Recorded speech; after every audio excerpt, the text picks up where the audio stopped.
TV Batuíra Portugal. Para lá do amanhã.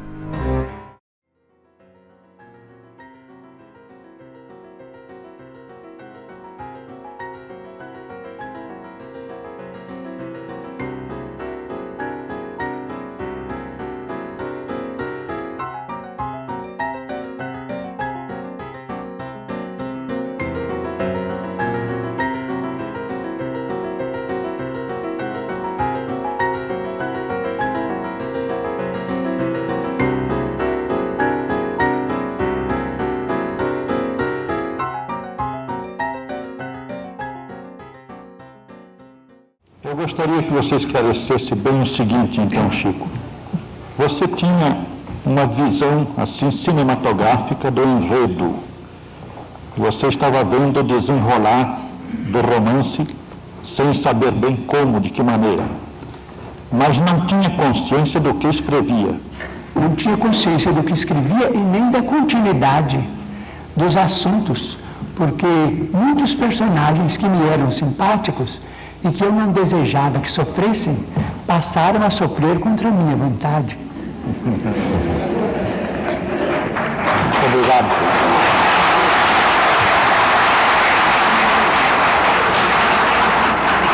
Chico,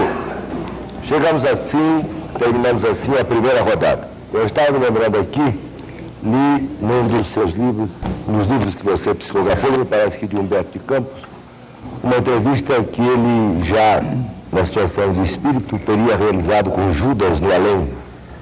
Judas informou a ele que estava muito satisfeito porque havia sido perdoado, havia obtido essa graça, estava vivendo uma vida maravilhosa lá por cima. E disse: estou muito triste quando olho para a terra, porque vejo que hoje Cristo lá embaixo está sendo vendido a grosso e a retalho, e eu vendi apenas por 30 cruzeiros, por 30 dinheiros. Chico, estamos concluindo a primeira rodada, voltaremos dentro de instantes. Peço licença a você, ao telespectador, ao público, para suspender por um momento o nosso programa. Voltaremos já para algumas perguntas dos telespectadores. Até já.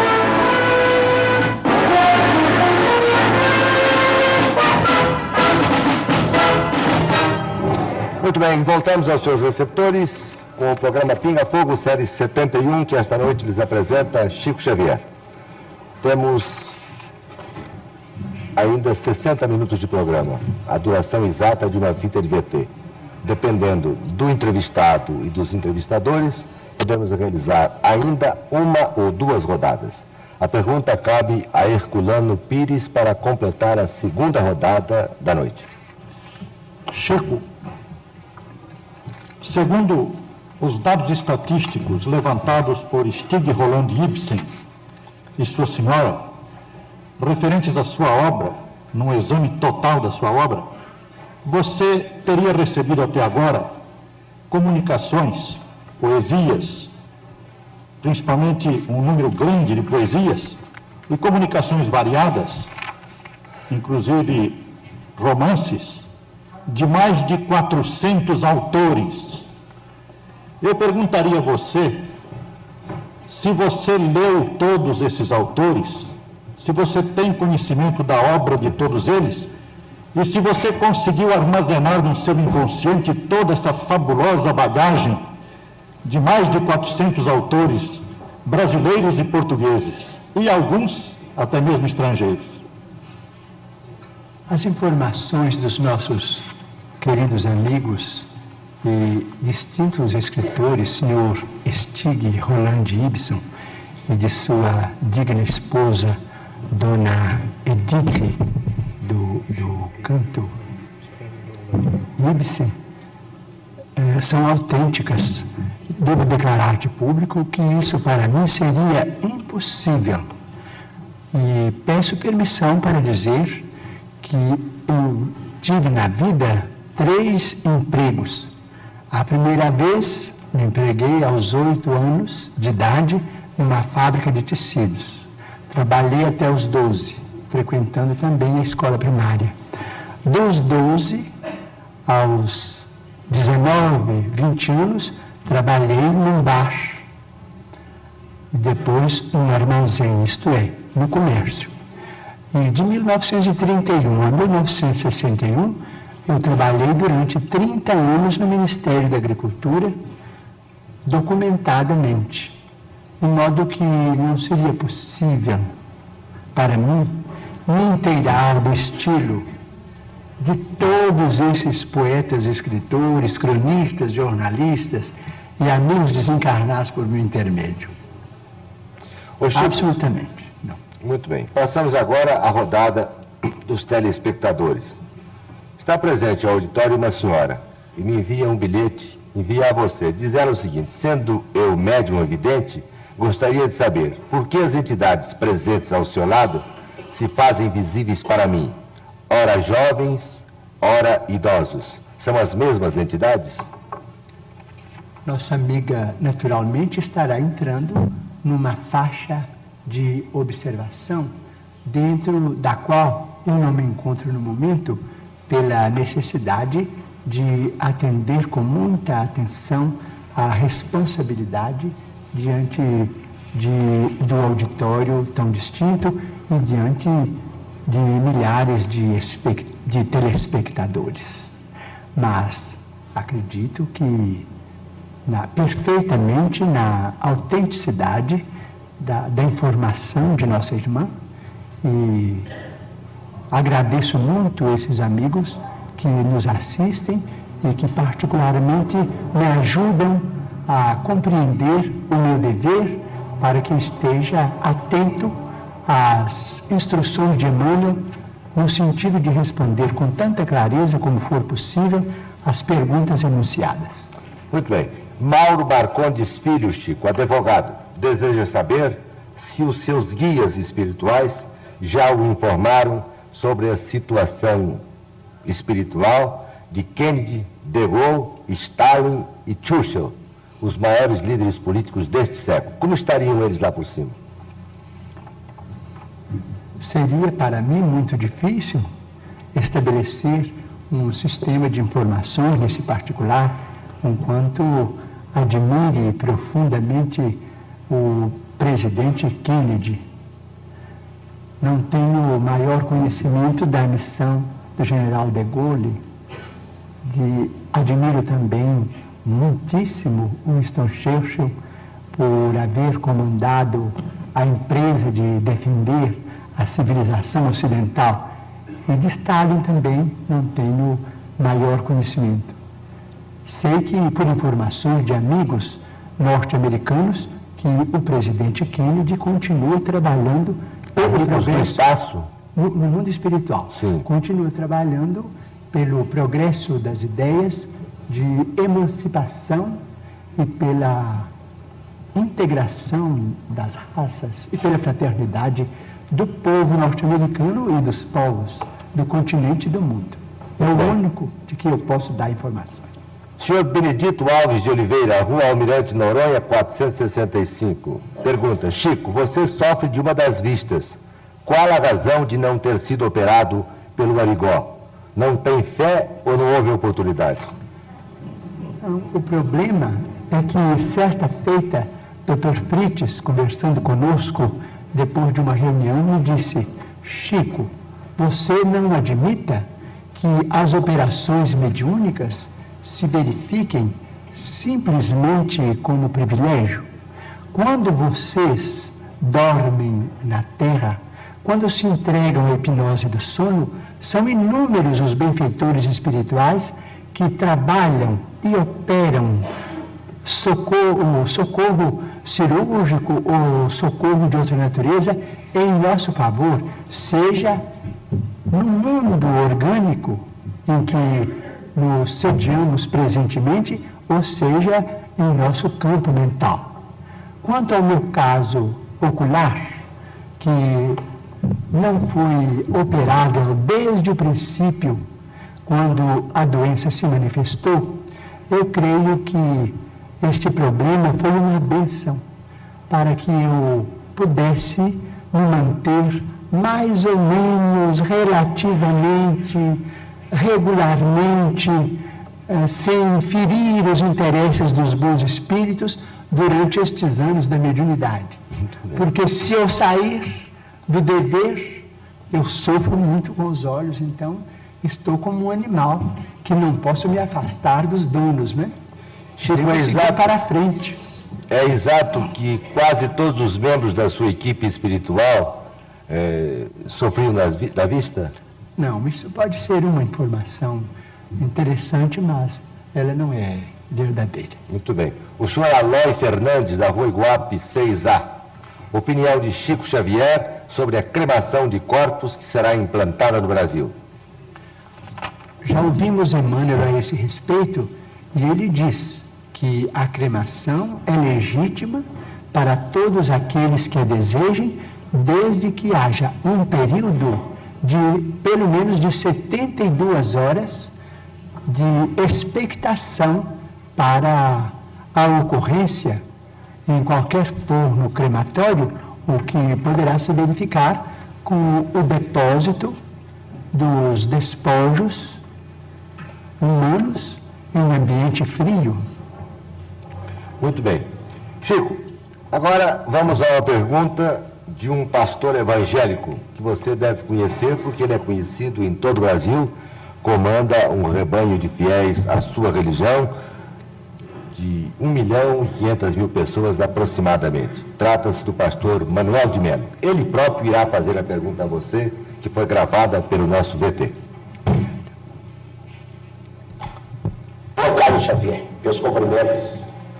E convidado por esse programa e pela sua direção para lhe formular uma pergunta, quero fazê-lo com muito agrado, com muita satisfação, por conhecer você através da literatura, da sua fama, e que ninguém de consciência tranquila pode negar as suas qualidades mediúnicas. Você, como uma das maiores autoridades espírita ou espiritualista deste país, para não dizer deste continente, por gentileza me responda a esta pergunta, que está sendo formulada em meu nome pessoal e em nome de toda a minha organização, isto é, de 1,5 milhão de fiéis que represento nesse país e de cerca de 4.000 pregadores que tenho a honra de liderar. O Espiritismo, Xavier, tem um ponto que se choca profundamente, teologicamente falando, com os princípios bíblicos que defendemos nós, os evangélicos. É exatamente aquele ponto da reencarnação. Isto é, cada pessoa que nasce é sempre reencarnação de uma pessoa que faleceu, de uma pessoa que morreu. Assim, é apregoado e ensinado pelos espíritas no mundo inteiro. Para esclarecimento dos telespectadores desta rede enorme de televisão, deste horário, em nosso pinga-fogo, esclareça o seguinte: Deus criou Adão e Eva. Todos nós concordamos, creio que você também, a maneira como foi criado e o mundo cristão inteiro. Muito bem, mas logo após a criação de Adão e Eva, as duas primeiras criaturas humanas, surgiram as duas outras criaturas humanas. São os dois filhos de Adão e Eva, Abel e Caim. Você poderia, dentro da sistemática espiritualista, dentro da doutrina da reencarnação, você poderia dar, meu caro Xavier, uma explicação aceitável de onde vieram, qual a procedência de Caim e Abel, os dois primeiros filhos de Adão, isto é, pela ordem, a terceira e a quarta pessoa humana existente aqui na Terra? Responda-me. E eu gostaria que os milhões de telespectadores que assistem agora a você com tanta atenção, devido à fama do seu nome e as qualidades insofismáveis que você as tem, responda a procedência e como essas duas criaturas humanas vieram à Terra, Abel e Caim. É somente isto e muito obrigado. Ô Chico, a pergunta é um pouco longa, mas você entendeu bem, né? Entendi. Então,